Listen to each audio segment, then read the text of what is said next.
Hello and welcome to another video. Today is, well, it's not Christmas jumper day, but I've got a Christmas jumper on, or it's actually my wife's one. It's very silky, very strange, but happy Christmas to you. This is filming just before the end of December. Hopefully it will come out before Christmas. If not, I hope you have a great Christmas, and thank you for all the messages I've received since the last video. And it's been great to meet up with some of you over the videos. I've met up with some old college friends and also saying hello to some people I met in A&E when I've done my leg in, and thank you for sorting me out there. Much appreciated. The leg is still very painful and I'm still not walking very well at all.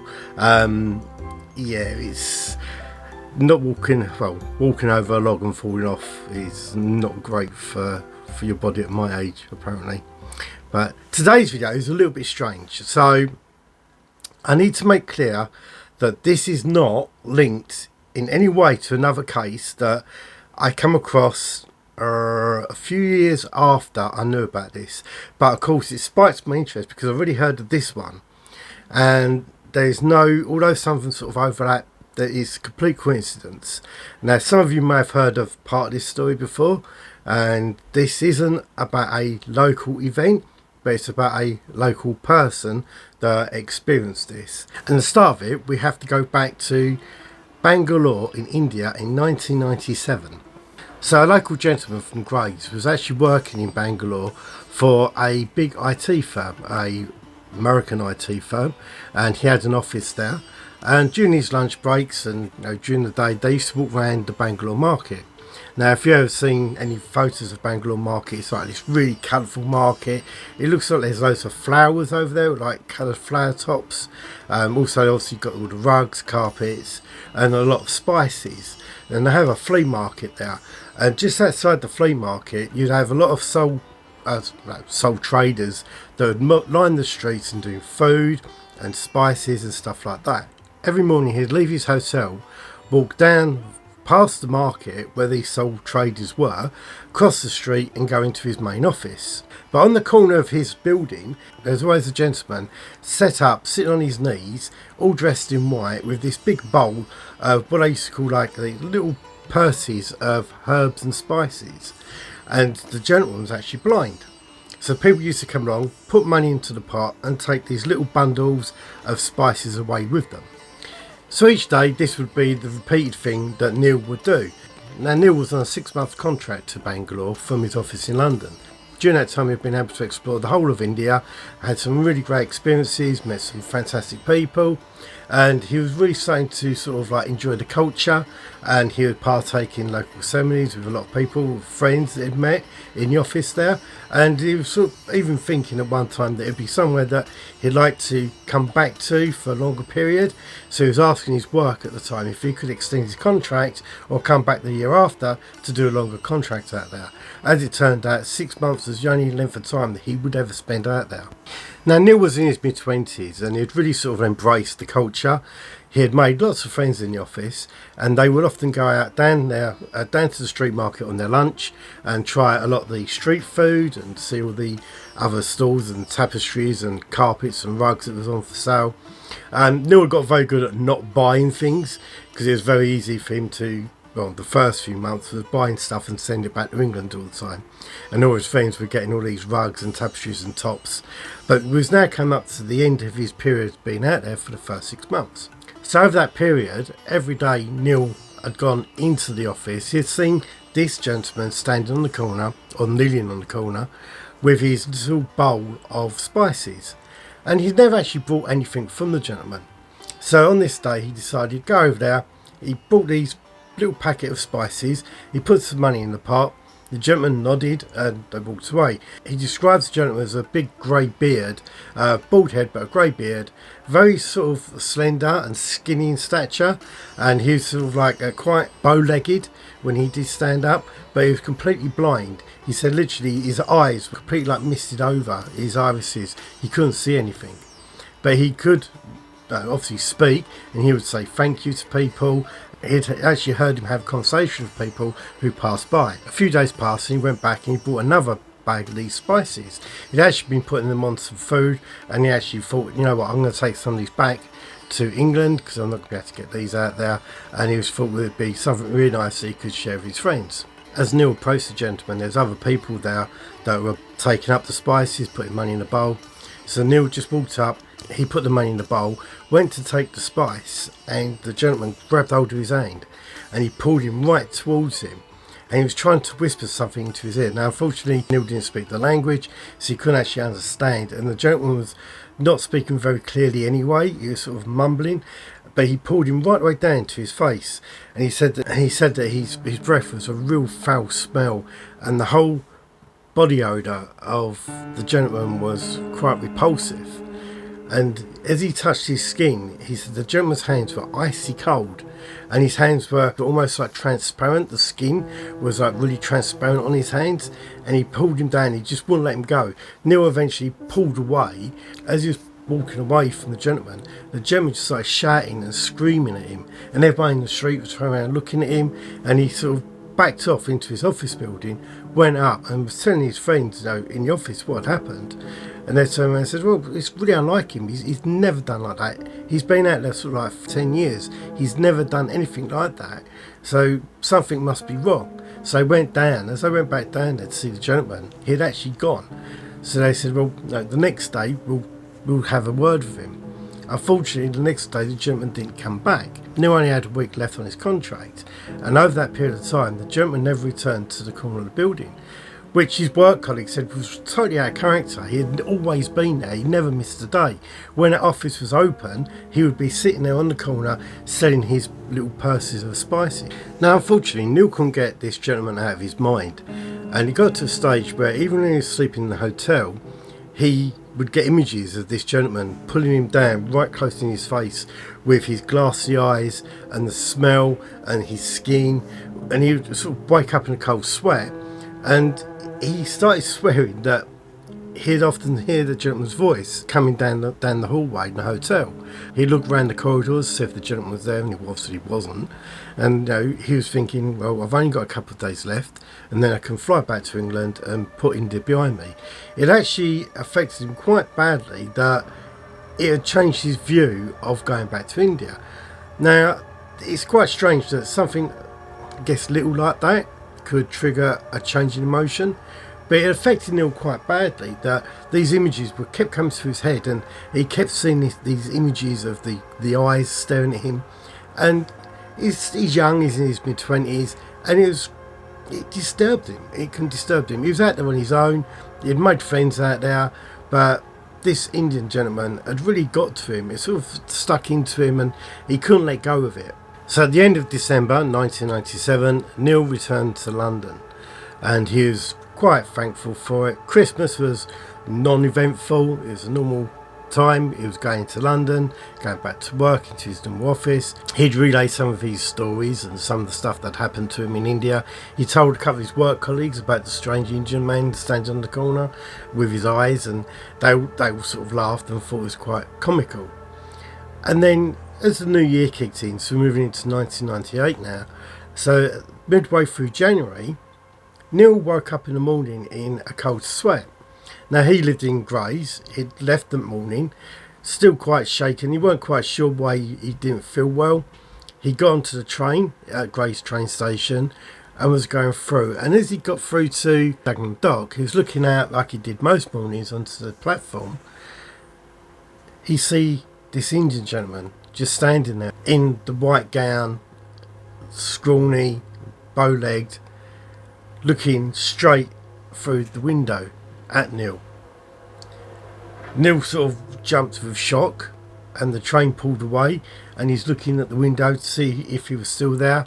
And as the train was putting down, he was looking, and the Indian gentleman was just gazing down at the train of where Neil had been sitting till he went out into the distance. This instantly completely freaked Neil out. He was sweating on the train. He started having a slight panic attack. This had really shaken Neil up, and he was sitting there and he was saying, am I seeing things? And was this like a bit of an illusion? Am I ill? I'm coming down with a fever or anything like that.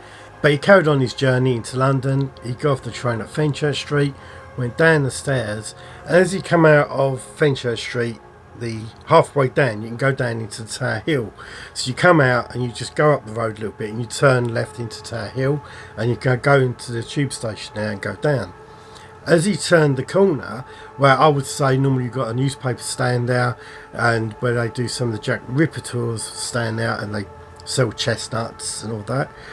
As he turned the corner, standing up on the bank where there's a little grass bit just before you go down into Tower Hill station, the gentleman was standing there, the white figure of the gentleman standing there with the grey beard was standing there. All the crowds of people were walking past, going down to the tube station, and Neil was just transfixed on this gentleman, and he looked round and he looked back and the gentleman had disappeared.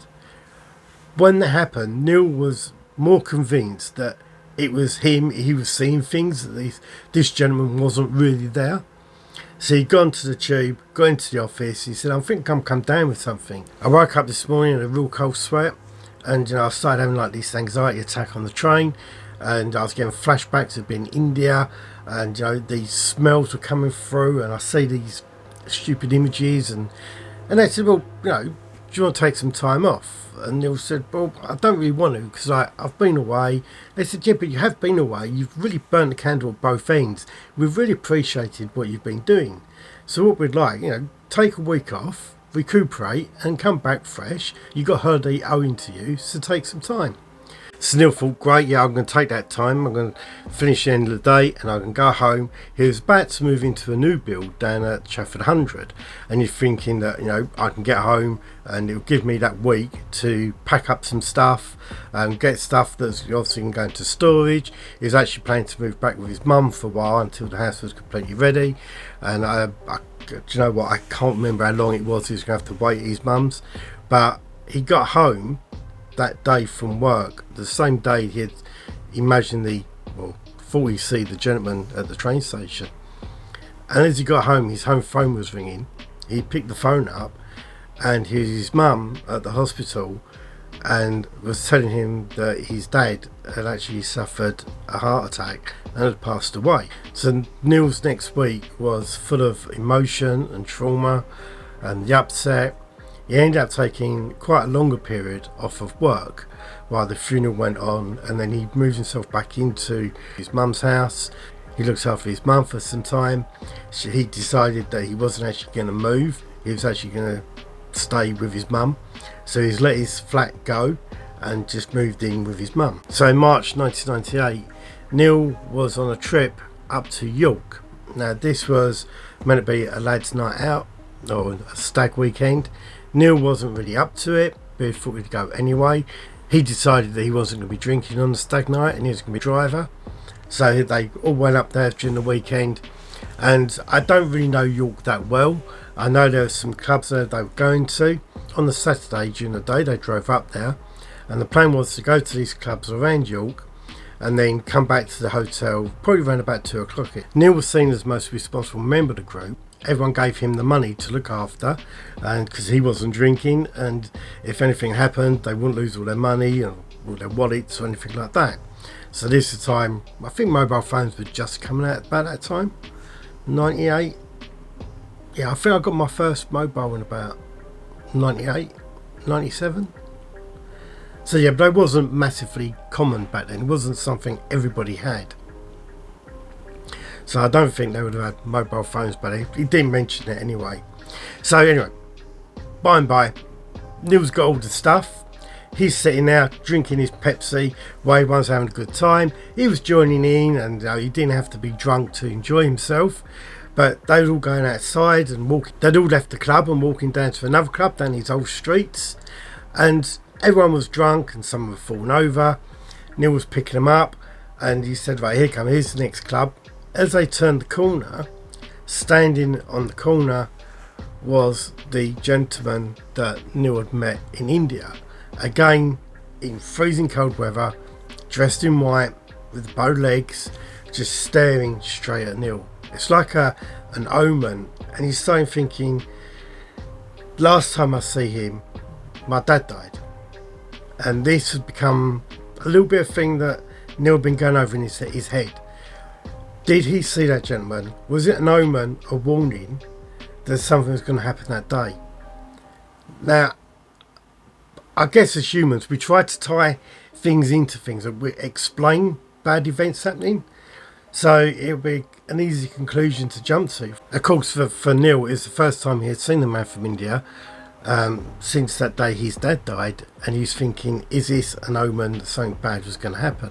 For the rest of the evening, Neil couldn't focus, and he was getting more and more paranoid that something bad was going to happen. So he actually managed to get everyone back to the hotel by 1 o'clock. Now, lucky enough, they were drunk enough and they'd had a good time. They didn't realise they were going back early, and they'd all got back, and the plan was the next day was to have this big slap up breakfast, and then it's all coming home. They'd actually met up with some few friends up there from some of their university days, and Neil was like, have this big breakfast morning and then we're going to make an early start back. In the end, they left York at 11 o'clock and they started coming down the motorway, and after a while, because they'd all had a bit to drink the night before and tried to rehydrate in the morning, soon they wanted to go to use the loo, and they pulled into the services. Neil pulled up. First of all, he said he was going to sit in the car because he didn't need to go. Then he thought he'd go out, walk over and go over the road and get a takeaway from one of the units on the other side. So a lot of the motorways in Britain, you've got certain shops on either side of the motorway, so you have to cross and go over. So he had gone into one side, go along the long bridge, and then come down to like the takeaway unit he wanted to buy there. He bought his food, turned up, went back to walk across the bridge over the motorway. Now these bridges are contained, they're all sort of like solid, and you've got glass windows on them and a roof, so they're more like corridors than bridges really. As he started walking down the corridor, at the far end he could see the gentleman from India standing there just staring down the thing. Neil just froze, absolutely froze in sheer panic, and he's thinking, I'm losing my mind, I'm completely losing my mind. He was slowly walking towards the gentleman. As he got closer, the gentleman seemed to, without moving, go back down the corridor till he eventually just disappeared. This threw Neil into more of a panic than ever before, and instantly he started sweating again and he was really shaken up. He went down and his friends were there and he was like, I'm not going to tell my friends what I've seen. They'll think I'm absolutely crazy and I've got to drive the car and they're not going to trust me. And he started really sort of panicking and winding himself up over it. So he came up with the excuse that he felt really sick. So he told his friends he felt really sick. He went into the toilet and he was in there for about 40 minutes calming himself down. And after that, he come out and put on the brave face as if nothing had happened and said, yeah, I'm fine now. They got back into the car. As they pulled off the slip road onto the motorway, a lorry clipped the back of a car that was coming up, and the other car completely hit them inside. So as they come down the slip road, the other car that was coming down was hit by the lorry and turned them into Neil's car.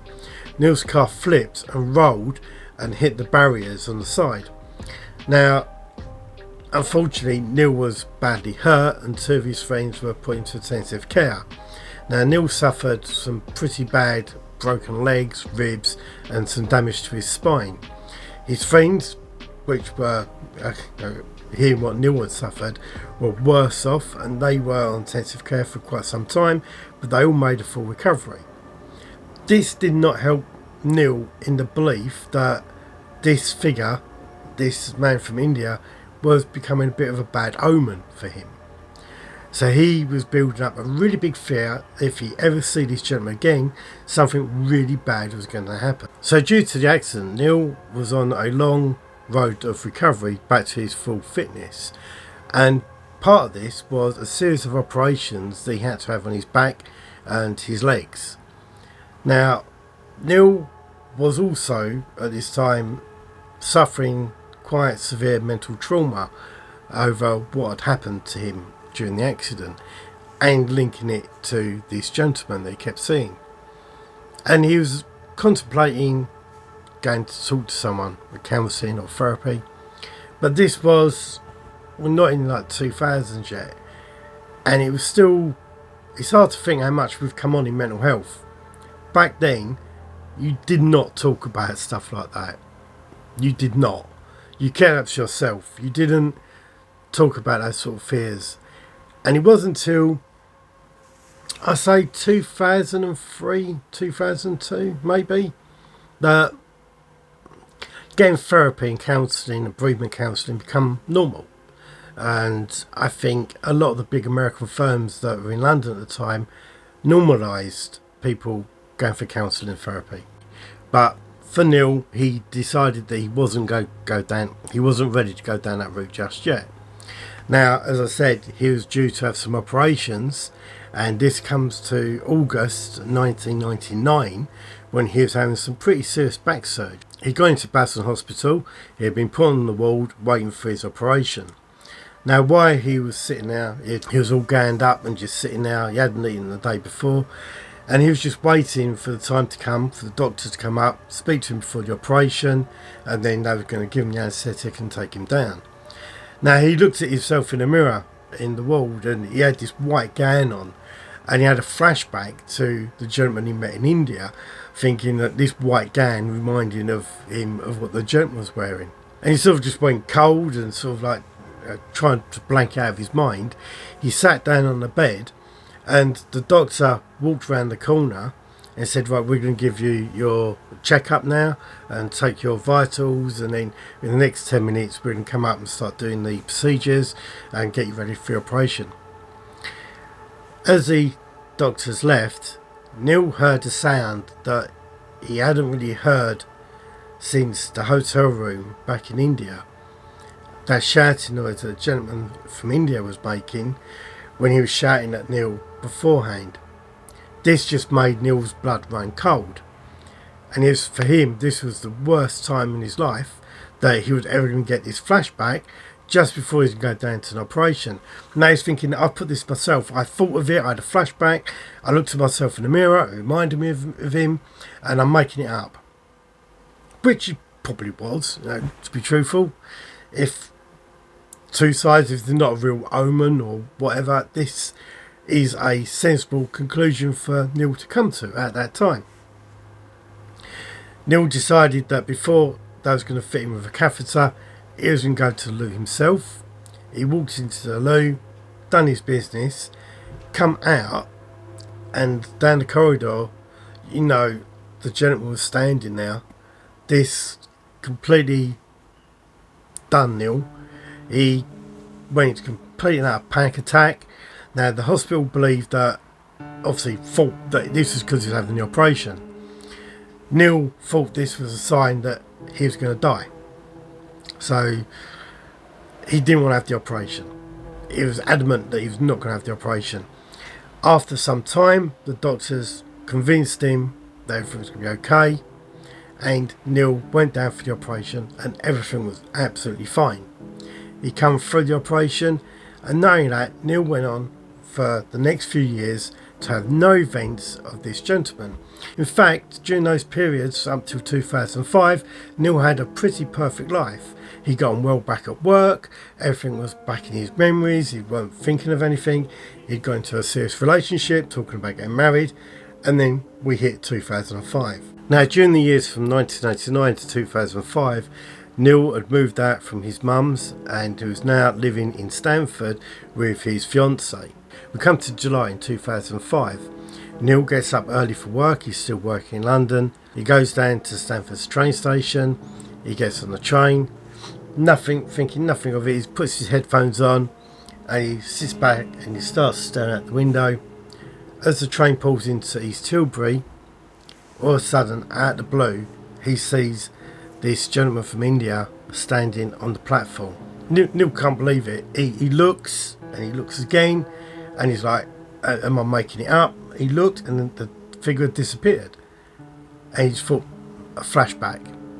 Move on to Tilbury, and as they pull into the station to Tilbury, literally on the end of the platform, what would be the beginning of the platform, as the train pulled in, he sees this figure of this gentleman standing there again. His palpitations were starting to come back that he had suffered years ago. The train pulls out, he gets to Grays. As the train pulls in, standing on the platform at Grays, that gentleman's there again. This happened again at Dagenham Dock. By the time he gets to Barking, he is in complete bits. So much so that Neil gets off the train and he walks up out of Barking. He goes up these stairs, these big stairs that go from the platform up to the top of Barking. As he's walking up the stairs, the gentleman is standing there and he puts his arms out to Neil and then just disappears. For Neil, this just completely made him crumple to the ground. He couldn't take any more, and so much so that he was taken by an ambulance because he was in a complete mess, and they thought he was having a mental breakdown. They took him to the hospital. Later on, while he was at the hospital, news come through that on that day, the 7th of the 7th, 2005, was the terrorist attacks in London. One of the areas that Neil would have been travelling through that day. Neil believes that this was an omen, a warning, so much so to get him off that train and not go to work that day. Neil started to change that view that this was not somebody bringing him bad luck, but someone that was trying to protect him or warn him of things that were going to happen to him and to try and change their behaviour. Maybe if he had seen that gentleman and hadn't gone to work that day the first time, he may have got back and been able to save his dad. Maybe if he hadn't have got back on the road straight away, that accident would have happened. Now this, he took that thing, he got off the train, he didn't go to where he was going, and he avoided being caught up in that 7/7 attack in London.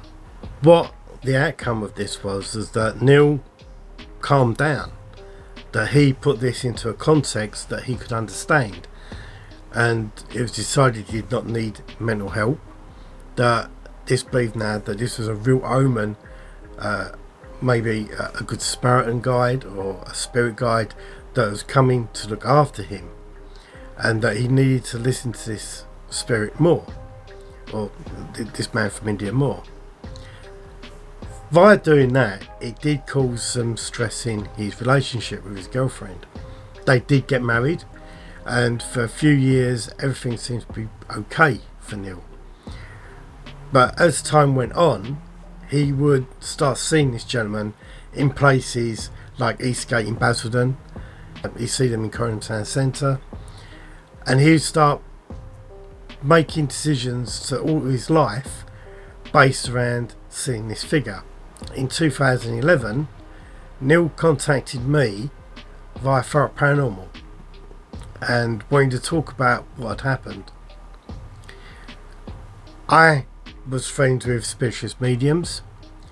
He did not want to go to the ones that I spoke to, but he went and sat in a spiritualist medium circle who told him that this was a spirit guide that was talking to him. Others will have a different view on that, but this figure was controlling Neil's life. Now, he was seeing this gentleman more and more, literally almost every day. He was making journeys, if he was going to go left or right, and he would see the figure standing on the corner of one road, so he'd go the other road. He wouldn't go on holiday to a certain location until he had an indication from this gentleman if it was the right way or not. Should I go on this holiday? And he started making up these things like, I'm going to go on this plane, if I don't see you, I'm going to go on the plane. If I see you, I won't go on this plane. Twice they were going on holiday. Neil got to the airport, see the gentleman, and decided he wasn't going on the plane, and they didn't go on holiday. This caused the relationship to break up. This caused Neil to seek help via more spiritualist mediums. This unfortunately led to a decline in Neil's mental health. He reached out to me again, and from time to time we do communicate. He's happy for me to tell you this story. He knows my view on this. Your view may be completely different to mine. I go down the side of mental health, honestly. Others that me and Neil, we sat down, we spoke to some people about 2 years ago, and they're convinced that this is a spirit guide protecting him. Now, what I need you to know, Neil is living a normal life, as normal as it can be when you're letting somebody decide your decisions for you. Or is it the same as flipping a coin? Heads I go that way, tails I go that way. It is tricky. It seems to be now happy living the way his life is. I don't know how much control. The only time I've reached out to Neil recently was to ask him if I can tell his story on my video. More than happy to. He's quite open about it.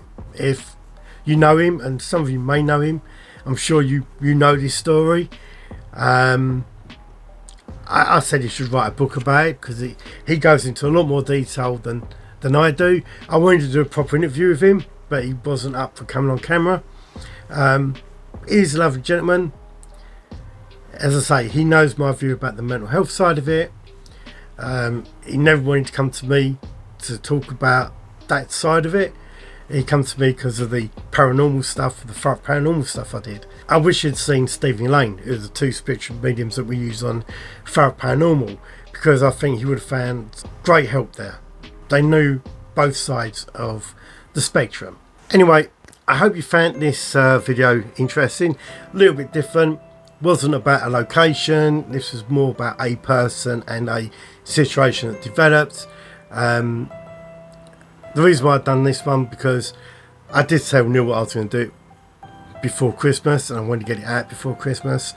The ones I'm working on that are more local, and one that's just about something completely different, are taking a bit more time to research and get together. I really appreciate your support. If you like the video, give it a thumbs up, please share it, and turn notifications on so when I upload you get told the next one. And if I don't see you before Christmas, happy Christmas, and well, do you know what? I thought that tree was something else then. It does, doesn't it?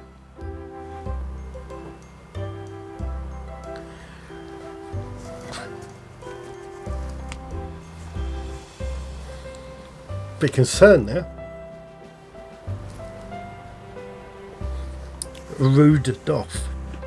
Anyway, happy Christmas. I'll see you soon. Bye.